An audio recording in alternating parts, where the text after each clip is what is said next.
Seguimos con más Modo Fontevecchia hasta las 13. Ahora es momento de presentar a la próxima entrevistada. Ella es una periodista, investigadora, autora y licenciada en comunicación por la UBA. Cursa el doctorado de Ciencias Sociales en la misma institución. Se desempeña como redactora y editora de la sección Sociedad del diario Página 12, donde también fue subdirectora del suplemento Las 12.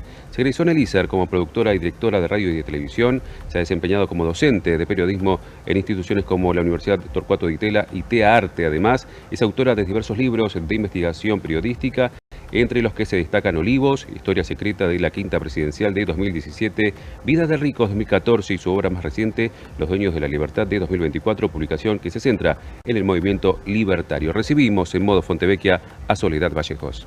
Sí, casualmente tengo en mis manos el libro que es el motivo de este reportaje de Los Dueños de la Libertad, Think Tanks, Dinero y Batalla Cultural, la estructura oculta del libertarismo en América Latina, que está publicado hace ¿cuánto tiempo ya? En noviembre del año pasado salió. O sea, ya lleva 14 meses. No, estamos el 26 en el 25. Ah, nada, dos 2 meses. No, 2 meses. porque diciembre es ese mes que es medio mes, enero es un no mes, así que un mes y algo. Y de cualquier forma, en el momento que lo escribiste, pues se publicó en noviembre, vos lo escribiste obviamente antes de octubre, sí. A lo largo de gran parte del primer semestre del año pasado no se imaginaba la fortaleza que Milei iba a tener hoy en este verano extendido que tiene. ¿Qué te cambió de que escribiste el libro se publica y ves este Milei hoy? Sigo encontrando en entrevistas, en cosas que me dijeron fuentes y en archivos que yo pude ver, respuestas que me ayudan a entender qué es lo que está pasando. Claro, cuando Milei ganó, digamos, fue una sorpresa generalizada, todo lo que ya sabemos. 2023 o 2021. No, cuando ganó presidencia. Cuando ganó la presidencial 2023. fue una sorpresa. No era un personaje enteramente nuevo en el panorama político porque venía de ser diputado, pero sin embargo seguía siendo alguien disruptivo. Y era difícil de leer desde nuestra cultura política, digamos, o desde lo que sabemos de historia argentina. Y ya un poco antes de eso, cuando se veía venir que su perfil crecía, cuando superó las PASO y tal, empecé a escuchar de otro modo lo que se hablaba en torno a él y las cosas que él mismo decía. Porque empecé a encontrar que había otros nombres que yo nunca había escuchado, nombres de autores, que él se la pasa repitiendo autores. Cada tanto dice, bueno, esto es para que los chicos que me escuchan vayan y busquen el libro. Los libros están todos online, son todos gratuitos porque es parte, ¿no?, de ese mundillo de difusión. Pero hablaba de autores, de institutos, de referentes, de formadores de opinión que yo nunca había escuchado nombrar.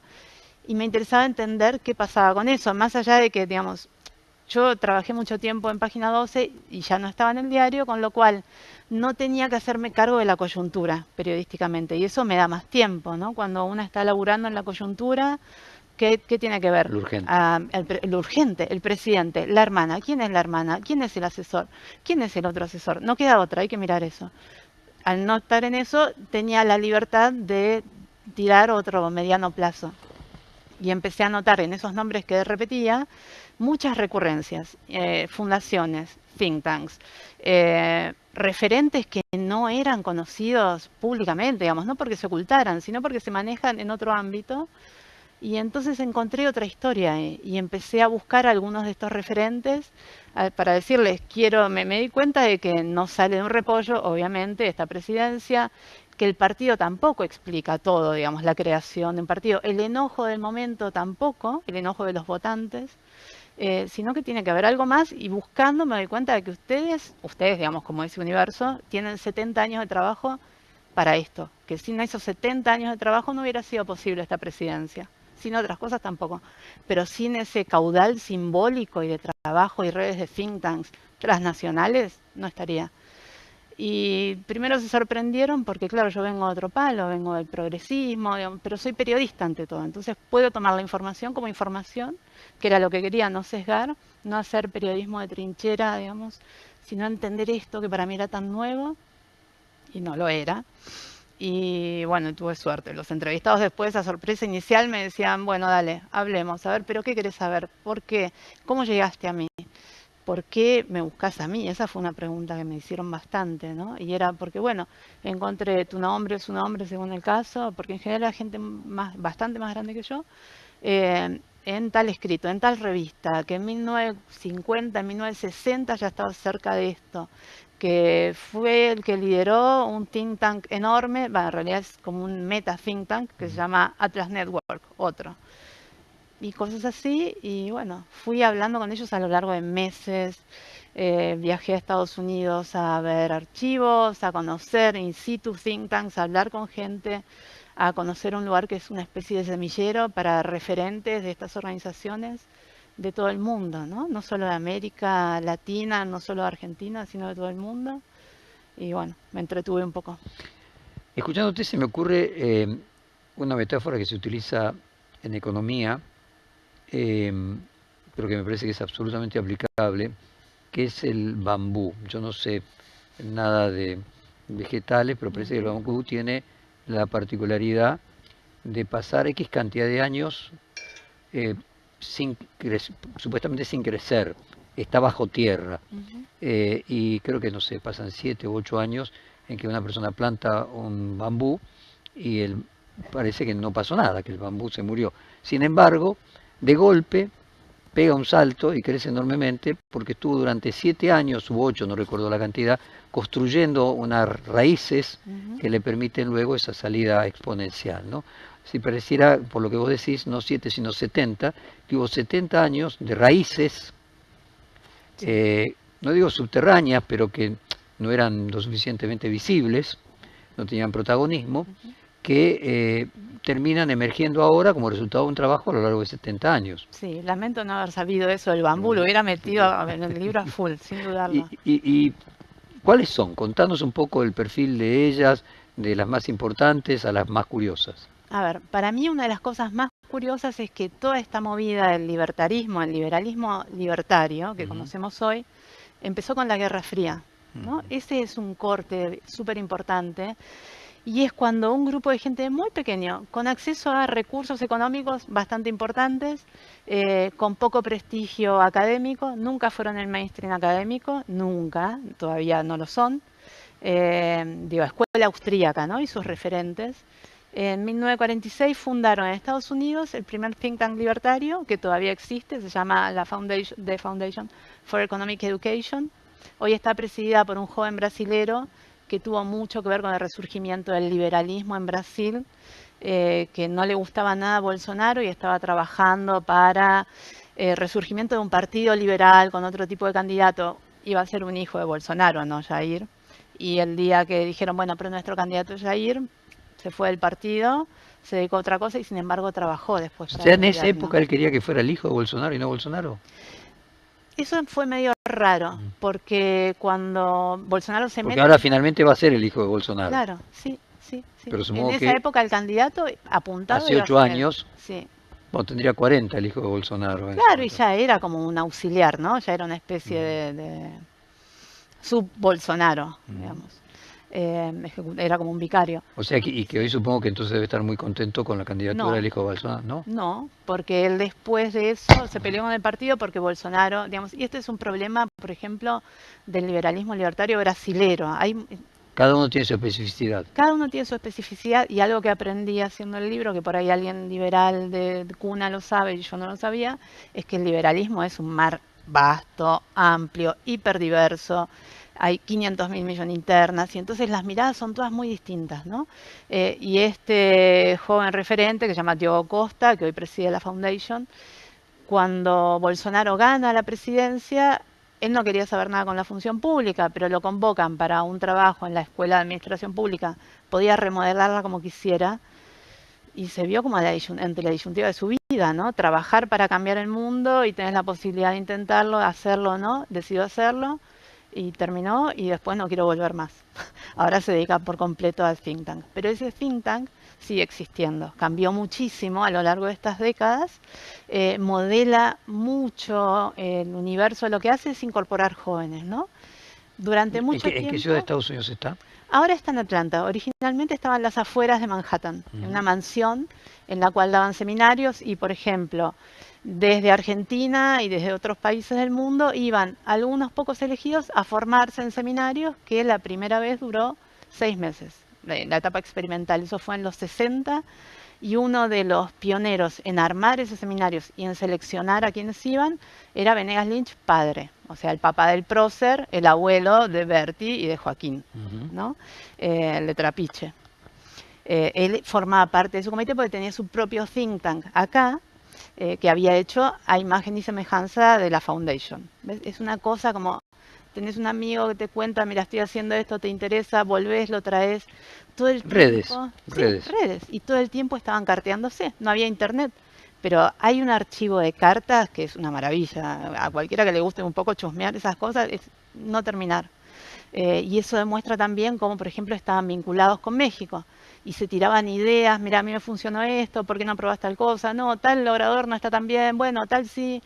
Ya lo voy a invitar a una charla a tal, en México. Bueno, tráelo a Guatemala, decía el que fundó una cosa enorme en Guatemala, que es la primera universidad libertaria del continente. Hay una universidad libertaria. Una universidad libertaria, se llama Francisco Marroquín, queda en Guatemala. Y una vez al año, además, tiene su propio foro como de incubadora de proyectos de think tanks. Se llama Antigua Forum, en la anterior capital, digamos. Y es una universidad privada en un terreno enorme, un montón de hectáreas. Las calles tienen el nombre de Mises, Popper, Avenida Montpellier, por la Sociedad Montpellier. Es como Disney, ¿no? Tiene una cosa así. Bueno, es mi mundo, yo lo creo como yo quiero. Y eso es lo que decía el fundador Manuel Ayau. En alguna entrevista que le escuché, él falleció ya hace muchos años.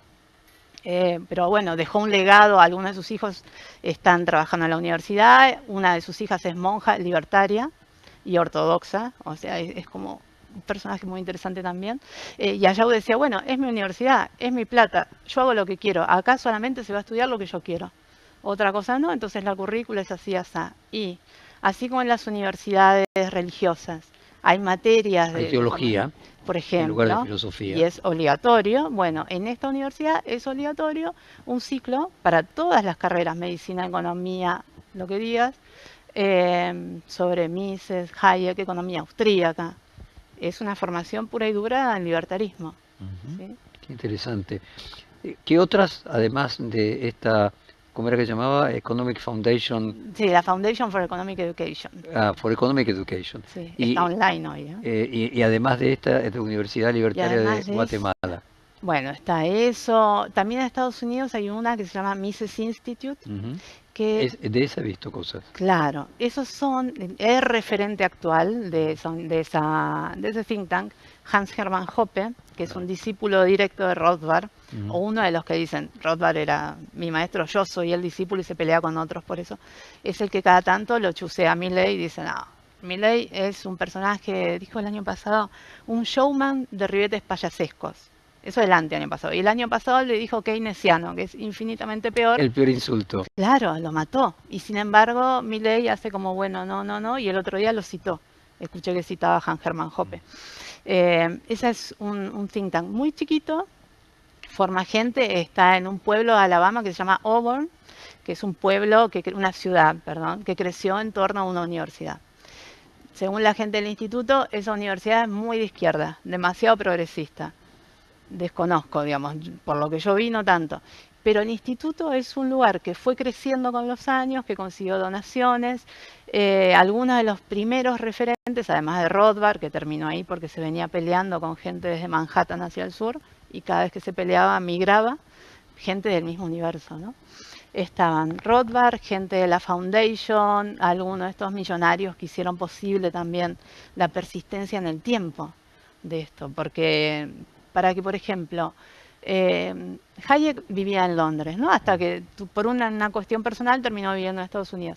Pero Mises tuvo que emigrar por el nazismo. Llega en 1940 a Nueva York con su esposa, sin un mango, no tenía una cátedra universitaria ahí, no la consiguió, nunca en la vida consiguió una cátedra propia, salvo un seminario privado o algo pago por uno de estos millonarios libertarios.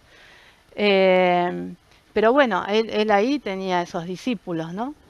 Espera, quería contarte esto. Pero el tema de financiación, o sea, sí, cómo se financian estos pensadores. Claro. Generalmente, bueno, estaba esto en el caso de Mises, que llega sin un mango a Nueva York. Sí, y a medida que se contacta con esto, lo reciben un periodista económico que era muy fan suyo, Henry Hazlitt, y Leonard Read, que es uno de los fundadores de la Foundation. Y entonces ellos hacen los contactos. Che, llegó tal, es un capo, no tiene trabajo, bueno, veamos. Y lo ayudan a instalarse y lo presentan gente y así van generando como un entorno. En un momento sale la posibilidad de una charla en México. Lo invitan los mexicanos que eran empresarios y empezaban a empaparse en libertarismo con esto de, bueno, el estado de bienestar es el demonio porque es el colectivismo, es lo que decía Mises, nos va a llevar de vuelta al autoritarismo. A este mundo empresario y libertario le venía bien esta idea de esto no, busquemos no regular, fuera de estado intervencionista. En la época del macartismo también, ¿no? Y un poco también. Bueno, eran, sí. La idea de que había un peligro ahí latente y que Sí. la socialdemocracia finalmente eran Y el New Deal. lobos vestidos de cordero. Claro, y que el New Deal era comunismo. Y que era el enemigo interno de Trump, o sea, el Absoluto. mismo Sí, hay un paralelismo. Hay un paralelismo. Pero en algún punto, digamos, era tan poco mainstream esta idea libertaria que llegaron a ser investigados como un grupo extremista.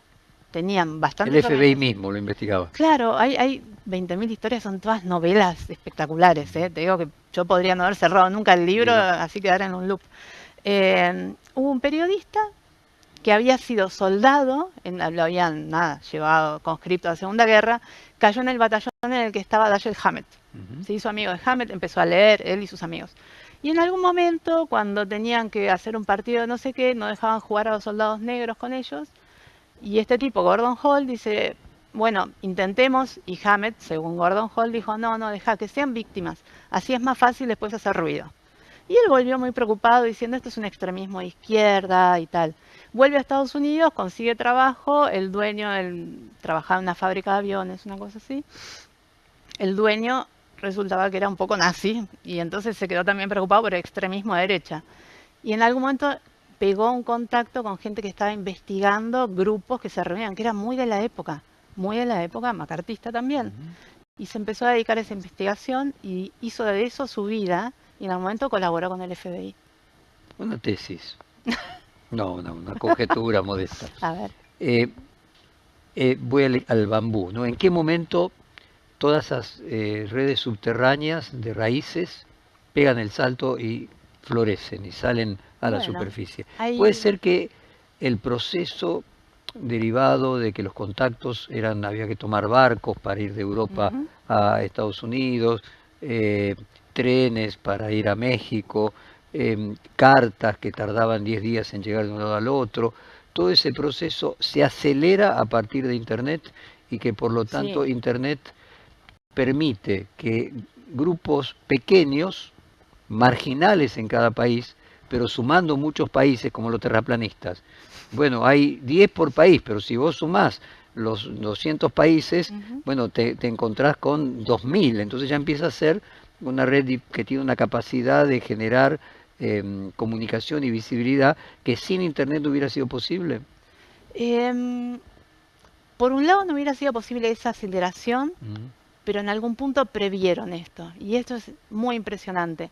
Hay un argentino que se llama Alex Chafuen, que se formó, entre otras cosas, en el think tank del papá de Venegas Lynch, de Venegas Lynch padre, entre otras cosas, ¿no? Porque también estudió en España y tal. Y es como uno de los 3 grandes nombres de este universo acá. Alex Chafuen, Eduardo Martí y Gabriel Zanotti. Zanotti trabaja en UCEMA, Martí tiene sus propios grupos de estudio, su fundación, y Chafuen vive en Estados Unidos. En algún momento Chafuen viaja a Estados Unidos para instalarse porque se había casado con una norteamericana, no tenía trabajo, empieza a visitar a gente de la Montpellerin, porque claro, tenés el libro azul con todos los datos de quién vive dónde. Y en algún momento ahí conoce a Anthony Fisher, que era un británico que había fundado en 1955 en Gran Bretaña el primer think tank británico, que es el que modela el thatcherismo. Margaret Thatcher se termina formando ahí, sus cuadros también y sus políticas también. Son súper importantes. O sea, Margaret Thatcher sería el primer gobierno libertario, no el de Milei, aunque sea en la esencia, pero no en los nombres. Sí, en algún punto tenía un espíritu libertario, ¿no? Y ella de hecho se cartea bastante con Hayek, que Hayek le manda felicitaciones cuando la eligen, ella dice gracias, vamos a tratar de hacer en el gobierno todos sus planes, vamos a tratar de llevarlo al máximo. Hay bastante vínculo ahí, ¿eh? Pero bueno, este Fisher está en Estados Unidos creando un nuevo think tank, se encuentra con este argentino, Fisher ya era un señor grande, este argentino tenía 26 años, 27 con toda la furia, terminan trabajando juntos, porque el argentino le dice, no, este plan que tiene para hacer este workshop acá está bien, pero hay un problema de presupuesto, habría que hacer esto, lo otro. Y a Fisher le gustó y le dijo, bueno, no tengo plata para pagarte, pero me gusta lo que haces, te puedo dar $500 por mes, no te alcanza para nada. No importa, me quedo y lo hago. Terminó pasando el tiempo siendo el CEO de Atlas Network, que es esta red de redes. Tuvieron una política muy intensa bajo la égida del Chafuen, de decir, bueno, lo que hay que hacer es sembrar Latinoamérica de pequeños think tanks, pequeñas fundaciones, no importa, vamos viendo después cuándo crecen, cómo crecen, pero tiene que haber en todos lados, tienen que estar conectadas, tienen que hablar entre sí, tenemos que reunirnos. Hicieron eso. La cámpora de derecha, por decirlo de alguna manera. Te escucha y te mata.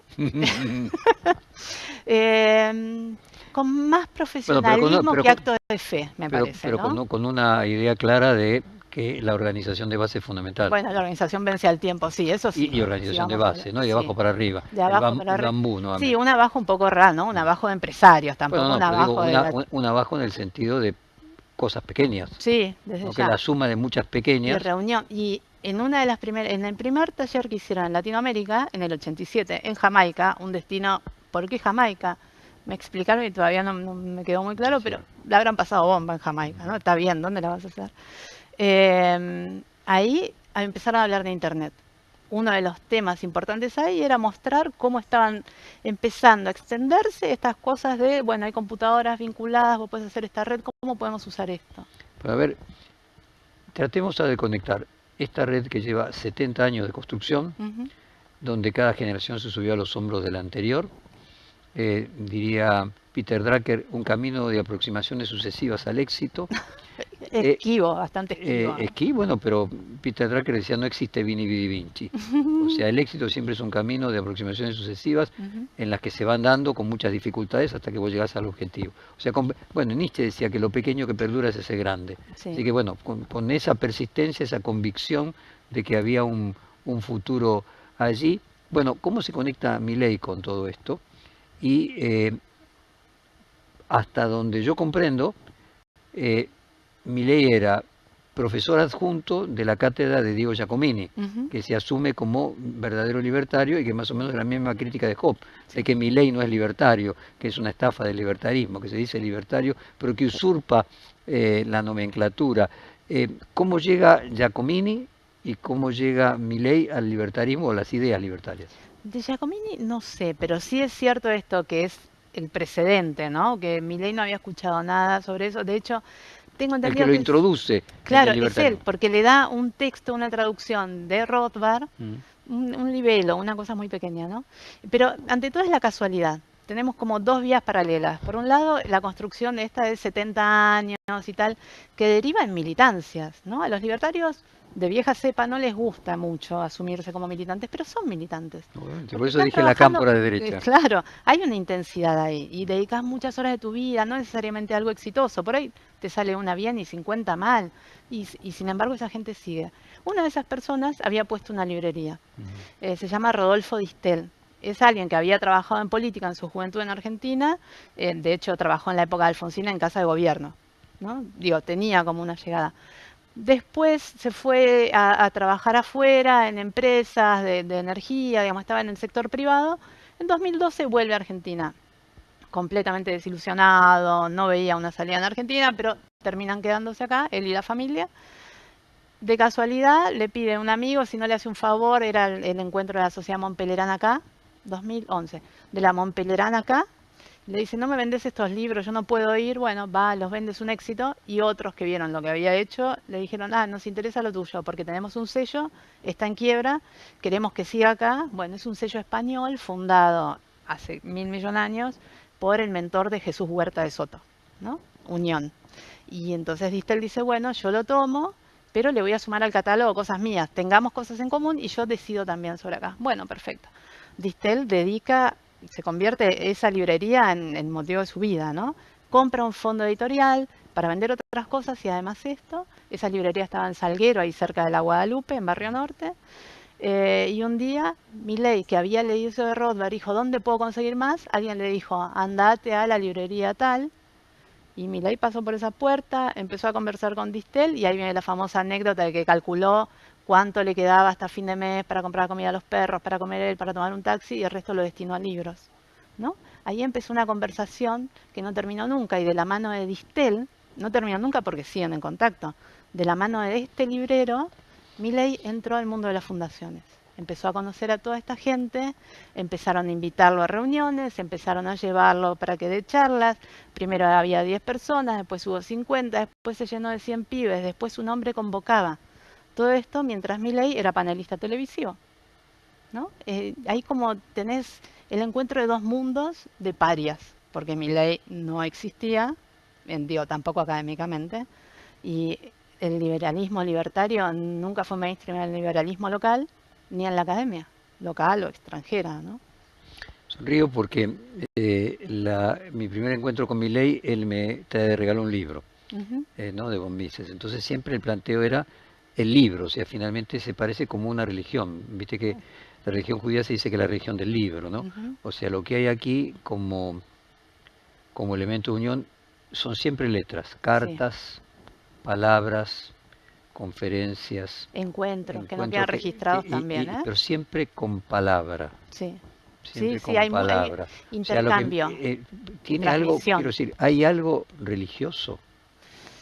Me parece que hay algo, a ver, religioso. O metafísico. Sí, religioso la fe en que te está saliendo todo mal, igual seguís porque vas a ganar y no cambiás la idea, ¿no? Eso a mí me parece notable, porque he conocido gente que entró a este universo, no Milei, que es alguien que llegó tarde, no se formó en el universo de las fundaciones, en sus universidades, tenía 40 y pico, 40 largos, no es ese perfil. Pero conocí gente que entró en este mundo a los 17, 16, 18 años, hoy tienen 70 y un poco más y siguen trabajando para eso.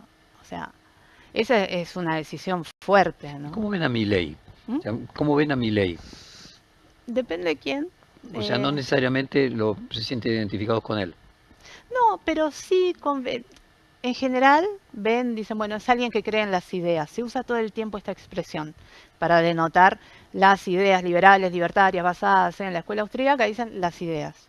Y entonces dicen, bueno, es alguien que habla de las ideas en público, que las lleva, y eso es bueno. A ver, ¿puedo hacer otra conjetura? A ver si resulta plausible. En Estados Unidos, incluso dentro de MAGA, los libertarios son minoría, creo que 8%, una cosa así. Pero porque hay mucho supremacismo blanco, que son mayoría. Pero, o sea, sí, vos podés decir que versiones más light son mayoría, pero los libertarios en particular son minoría. De hecho, creo que existe un solo pueblito, ese pueblito de los osos que se terminan comiendo la basura, que nosotros hicimos una tapa en la revista Noticias. Un solo caso de un intendente libertario, que el pueblo terminó en una destrucción total. Puede fallar. Puede fallar, ¿no? Y que de hecho muchos libertarios iban a comprar una propiedad para ir a vivir ahí, y el pueblo pasó, creo que, no sé, de 1000 habitantes a 3000, y fue una experiencia libertaria que no funcionó. Pero en Estados Unidos no funciona. No. O sea, el Partido Nacional Libertario en Estados Unidos es ínfimo, y eso que tiene muchos fondos, porque uno de los hermanos Koch, KOCH, fue candidato a vicepresidente. Antes de las empresas de Internet, era el hombre más rico de los Estados Unidos. Y hoy no le va tan mal, ¿eh? No, claro. Estará número 10 con él, claro. Pobre. Claro, pobre. Ahora, bueno, siguiendo ese planteo, uno podría imaginar de que Milei era como una especie de nave en el cual el libertarismo podía encontrar un comunicador. El propio Milei. Claro, pero un comunicador que hiciera masivo cosas que eran absolutamente marginales. Y es que yo creo que fue eso, fue el encuentro de dos mundos. Un contenido muy especial que no tenía voceros públicos exitosos, porque lo intentaron. Inclusive, no sé, Axel Kaiser, el chileno, ¿no? Hermano de Johannes, que está muy vinculado al libertarismo argentino, con Agustín Laje, la Fundación Faro, el librito de los parásitos mentales, la tesis esa. Tampoco es un gran vocero, porque pueden decir 2 o 3 cosas y después como que se cae el personaje. En cambio, en Milei encontraron a alguien que sintonizaba y sintoniza. Un artista, o sea, lo que encontraron, como él mismo se llama, pero además alguien que lee muy bien el clima social, y eso es impactante, ¿no? Porque es alguien, evidentemente, digamos, por lo que él mismo cuenta, con problemas de sociabilidad, pero que sin embargo entra en sintonía con un clima social, y lo puede verbalizar, lo puede actuar. Bueno, por ahí el precio es ese, ¿no? Y le gustó mucho esto. Es alguien, también vemos, él lo demuestra y lo ha contado, que se fanatiza con algo, le gusta algo y se fanatiza y hasta que no muere no lo suelta, ¿no? Bueno, le pasó con el Una liberalismo neurosis libertario. obsesiva que termina siendo, como dicen los psicólogos, egosintónica para la No, yo por las profesión dudas no digo nada, a ver que si me la- agarra mi analista. que para la función que iba a cumplir. Fascinante, Soledad, te felicitamos. Muchas Muy, muy, gracias. muy interesante libro y muy interesante entrevista. Y se nos acaba el programa, pero primero se nos acaba el programa número 100 con este nuevo formato en el que pasamos, podríamos decir, durante 3 años y medio, 3 años, haciendo un programa de radio, de streaming. Pero bueno, ahora pasamos hace 100 ediciones a algo que es más televisión. Agradecerle a las 3 personas que se sumaron al equipo que ya existente que veníamos haciendo antes, la productora ejecutiva Viviana Tarantino, la capa de Tutti Capi, como digo yo, a Esteban Suárez, camarógrafo, y a Fernando Maceiro en la construcción, sumándose a la construcción de los editoriales